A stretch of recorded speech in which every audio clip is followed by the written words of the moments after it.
I should start by saying that my Zen Buddhist interlocutors would be thrilled that our moderator, Nicole, started today by reminding us we're all going to die. So I think they would see that as a mark of progress toward a healthy future. So thank you for that.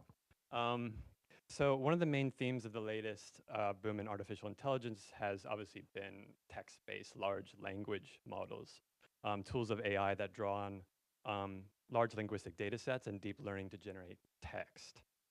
A less publicized theme has been artificial emotional intelligence, tools of AI that translate largely Western psychological theories and models of emotion into algorithm-based systems that allow machines to interpret human emotion and in some cases even express emotions themselves. Here's one example I'll start with. I have to apologize because I think probably people here at the DIJ might have seen this example, maybe even more than once, but I'm going to start with it because it's illustrative and then proceed very quickly beyond it. This is Paruro, a robot designed by Fujisoft engineers to be a communication partner for the elderly and to read human emotion to better hold a user's attention. And this is how Paruro actually, quote unquote, reads emotion. So this screen shows Paruro seeing, quote, my own face here at a conference on robotics. And what is displayed on the screen is my own face, along with, in the top left-hand corner, a bar graph, and it's showing 4 emotions, basically happiness, surprise, anger, and sadness, and different degrees of those that I'm expressing or not expressing in my own face. So Paruro's image capture system is marking my face at certain key points. The corners of the lips and eyes, the eyebrows, the center of the brow, and then tracking those movements to identify an emotional expression. There's a certain percentage basically that is ascribed to each emotion as Paruro reads it in my facial expression. And basically this is how Paruro, again, quote unquote, sees my emotions, a basic percentage relative to other possible emotions. And Paruro thus interprets emotions through this automation of a psychological model of emotion that understands certain facial expressions as indications of internal feeling states. That's the presumption, that's the psychological model on which Paruro's emotional vision, let's say, works. But where did this psychological model come from? Many of you might be able to guess if you're involved with AI and emotional AI. Paruro's machine model for recording emotion is based on the American psychologist Paul Ekman's model of basic emotion.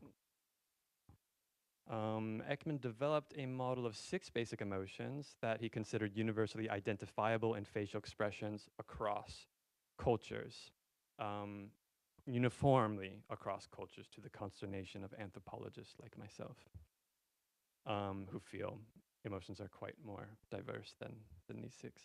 Although that's not entirely fair to Ekman either. But for now, key to Ekman's theory was the coding system that he designed to render expressions readable in a consistent manner. So in conjunction with colleagues, Ekman designed what came to be called the facial action coding system, or FACS. So using facial action units to measure minute movements of the face, FACS provides a systematic means to code facial expression in a way that is easily programmable in software.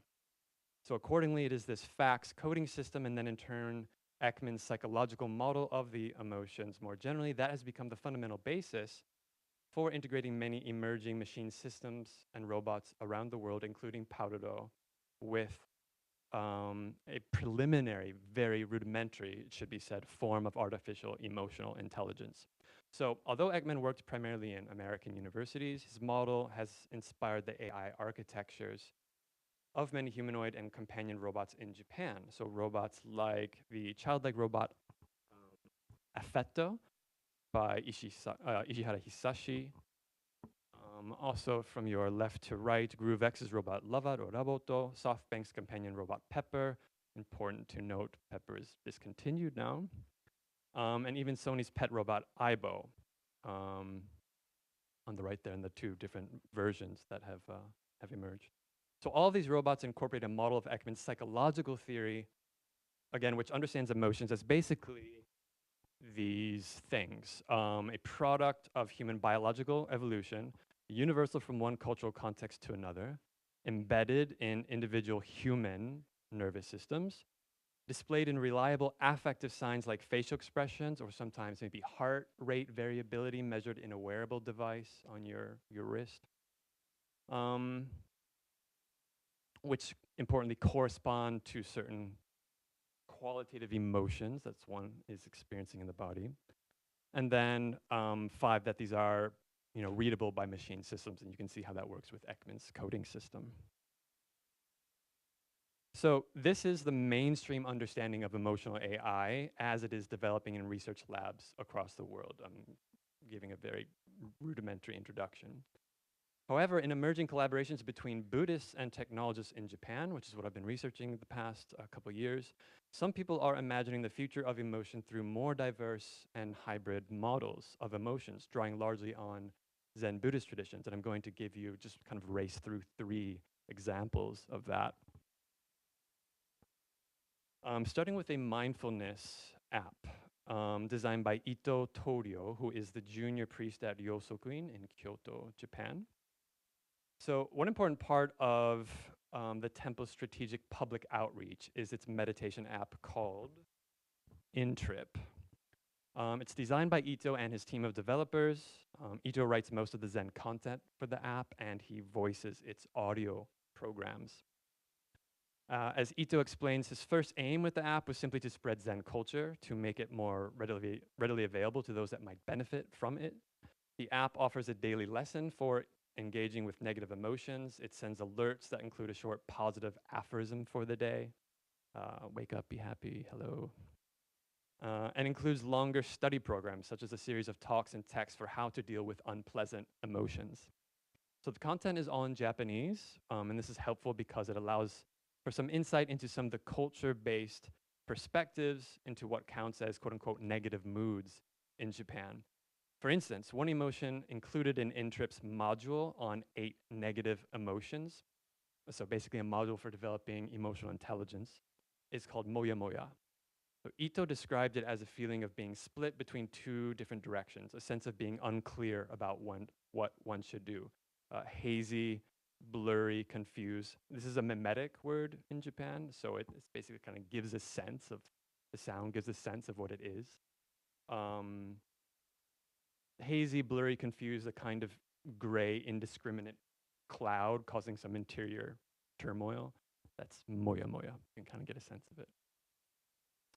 Ito described it as a particularly Japanese kind of emotion. He explained that the app's lessons on managing emotions had proven quite popular. Moreover, based on quantitative data that his team gathered from users on emotional engagement, it seems that modules dealing with negative emotions were some of the most popular, perhaps not unsurprising. In fact, Ito explained that they could include the same content under a positive or a negative title, and the latter would attract far more users. So for example, they could label an emotional intelligence education program as breathing technique for feeling well this morning, or breathing technique to blow away gloomy feelings, and people engage much more with the latter. In this sense, the automated emotional data collection on user engagement built into the app drove the team's content production, which varied between more psychological sounding programming and which was focused on more negative emotions, and then Zen-based language. So there was kind of a difference the team saw between these 2 approaches. Ito explained this difference. He said that psychology and Zen offer quite different perspectives and approaches. Psychology involved inquiring into the reasons for one's behavior and the roots of one's negative personality traits.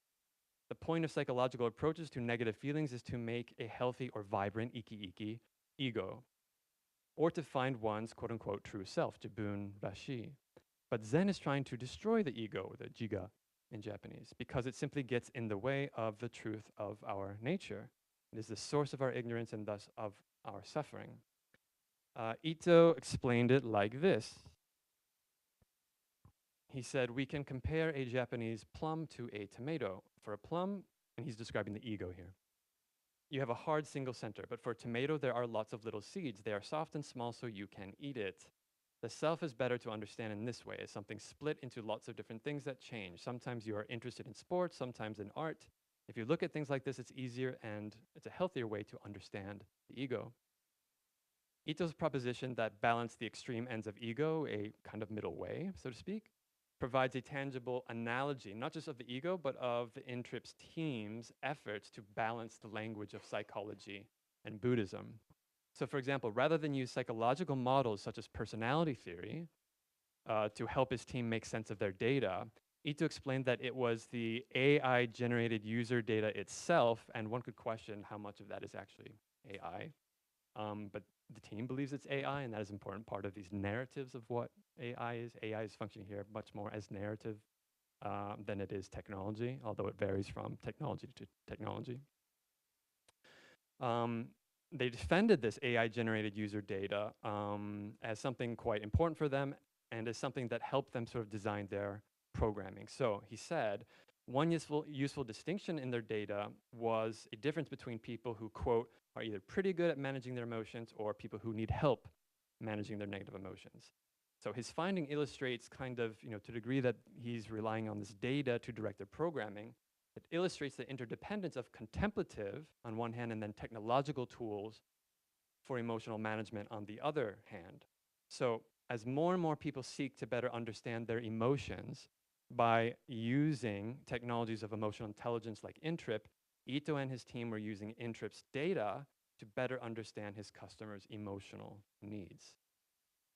In the future, if Ito could let his imagination run wild, he said, he envisions the possibility of connecting apps like INTRIP directly to users via brain electrodes. Machines might then replicate deep states of samadhi, spaciousness, or even of enlightenment in users without the need of long hours of practice. Okay, second example. In 2021, a research team at Kyoto University, led by Kumagai Seiji, received a prestigious moonshot research grant from Japan's Central Science and Technology Agency. So for those who are unfamiliar with it, Japan's moonshot program is part of the government's scheme for tackling major challenges to Japan's social security through science and technological innovation. In 2019, the government committed a funding pool of 100 billion yen to support researchers to realize ambitious projects by the year 2050. As the call for proposals says, this is our new mirai, that latter definition of mirai that Nicole gave us this morning. A future inspired by science but shaped by human spirit. Don't think it's impossible, don't be afraid to fail. Kumagai and his team answered the call, drawing on Buddhist traditions to inform how they understood the human spirit referenced here. Kumagai is a Japanese scholar of Bhutanese Buddhism. He is also a Buddhist priest himself, having been born into a Japanese Buddhist family and undergone the training for managing the family's temple rituals and member services. As part of their moonshot project, Kumagai's team developed a series of technologies, some in development, some in ideation, to integrate what they call mind space into cyberspace and physical space. This resonates with the government society's 5.0 scheme. You might recognize some of those words. These are not great images, but these are drawn from the project team's sort of vision of how they're imagining this project in 2050 and what it will do. Their project has a number of different technologies. One of them is a chatbot called BuddhaBot that operates through the popular chat application Line in Japan, which is trained on a classic Buddhist text, the Sutta Nipata, a sutra, classic Buddhist sutra. In this way, a troubled person could seek advice based not on the model of a clinical psychologist, as many other chatbots function today, but rather on a model of Buddhist wisdom. As Kumagai explained in conversation, our research group is interested in bringing Buddhist wisdom into technologies that can support people's ideal condition for happiness, kokoro no riso tekina jotai. Is this mic actually on, or is it a prop for me? It's on? All right, thank you. Other technologies Kumagai's team is working on illustrate their vision. So for the Moonshot program, and this is a quote now, I'm quoting, don't have it on the screen, sorry, but I'll tell you when the quote is over. For the Moonshot program, we imagined a future in 2050 where people could be equipped with an internal powder sensor that could be inserted into one's bloodstream or possibly one's brain. You'll see a brain theme through these examples. This sensor could then collect internal bodily feedback without the need to rely on external devices like the Aura Ring. We thought about a sensor that could also collect environmental feedback on the body. So we want to incorporate into the sensor in the brain an actuator that could offer stimulation in order to facilitate in people a calm, happy state of mind. And the word for mind here is kokoro, and heart in Japanese. But of course, it is difficult to determine what are the ideal conditions of the heart and happiness. So, very much true to the spirit of the Moonshot program's call, Kumagai and his team of psychologists did not hold back for their project. And other descriptions of their projects, it includes things like emotional control, behavior changing aerosols, and actuators that change people's emotions through the alteration of brain states. So for many people, such discussions of emotional control sound extreme, resembling many of the dystopian futures imagined by SF works like Huxley's Brave New World, Orwell's 1984. And indeed, the mood-altering actuators of Kumagai's psych-navigation system seem drawn directly from the notorious Penfield mood organ of Philip K. Dick's Do Androids Dream of Electric Sheep? And I'm sure Christina and Hirotaka can imagine all kinds of other Japanese novels that this sounds like. Last example, Android Canon Minder. Some of you may be familiar with this one. In 2017, Kodaiji Temple in Kyoto organized a team with the robotics lab at Osaka University to develop an Android that they called Android Canon Minder. Cost about 200,000 US dollars to produce, much more to keep it running. For a period of 2 months and several times a day in 2019 after its release, Android Canon Mindar, a Mindar for short, offered temple visitors a 25-minute presentation on one of Mahayana Buddhism's most venerated texts, the Heart Sutra, and welcomed visitors to cultivate a heart of compassion aligned with the text teaching of reality as based in emptiness or ku. So the robot is basically just giving a 25-minute recorded presentation at this point. While the robot can move, speak, and express emotion in a human-like silicone face, Minder is currently used only to present that pre-recorded teaching. But for the team, it is precisely this evocative embodiment of the robot that the team feels can most powerfully communicate a sense of emotional refinement that transcends human emotion in order to realize the quote-unquote heart of the Buddha. At the time of the robot's release, the temple's abbot, Goto Tensho, that's not him, by the way, that's poor use of visuals, and other team members emphasized that an android is an ideal form through which to communicate how the compassionate heart of the Buddha depends on an understanding of emptiness. They incorporate this point of philosophical reflection into Mindar's teaching, so the team thinking here through technology. Illustrated in certain sequences in the teaching. So here's one sequence.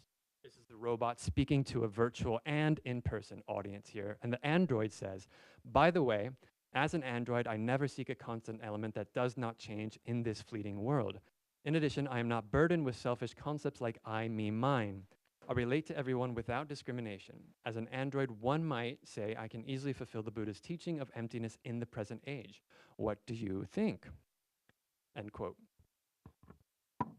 Another poor use of visuals there. That was the quote. Although the aim of this passage is ultimately to invite listeners to reflect on what the robot lacks, namely a sense of human-based suffering that can facilitate compassion, it also invites listeners to imagine what the robot has, namely a sense of empty non-discrimination. Mindar's scriptwriter sought to evoke in listeners' imagination a sense of the enlightened state, where an understanding of emptiness helps one perfect one's heart toward acceptance of life and the cultivation of compassion for those who still suffer. Okay, keep it here. So, although Mindar is currently quite limited in its technological capacities, importantly, the team of sponsors defend Mindar as a cutting-edge example of AI, just in its mechatronic movements even, because they're sort of random and not designed, or not scripted, let's say. And in particular for the abbot of Kodaiji Goto, minder represents an important step in the process of producing machines with genuine capacities for enlightenment, which is his hope.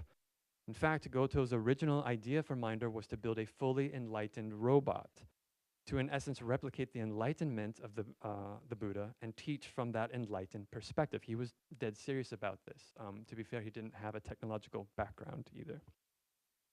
Although such ideas are marginal in contemporary Buddhist cultures in Japan, that's important to say, as they gain publicity, which is admittedly one purpose of Mindar, they also normalize the idea of machines acting as legitimate agents of compassion in society. So in this sense, Kodaiji's abbot, Goto, proposes that Mindar might be one of the many Buddhist technologies, including things like meditation, for transforming the human heart into the, quote, heart of the Buddha, Hotoke-sama no kokoro, a condition of supreme wellness and health beyond human suffering as we all too well know it, and far beyond our current psychological models of human emotion, which are mainly driving contemporary artificial emotional intelligence today. And that's it. Thank you.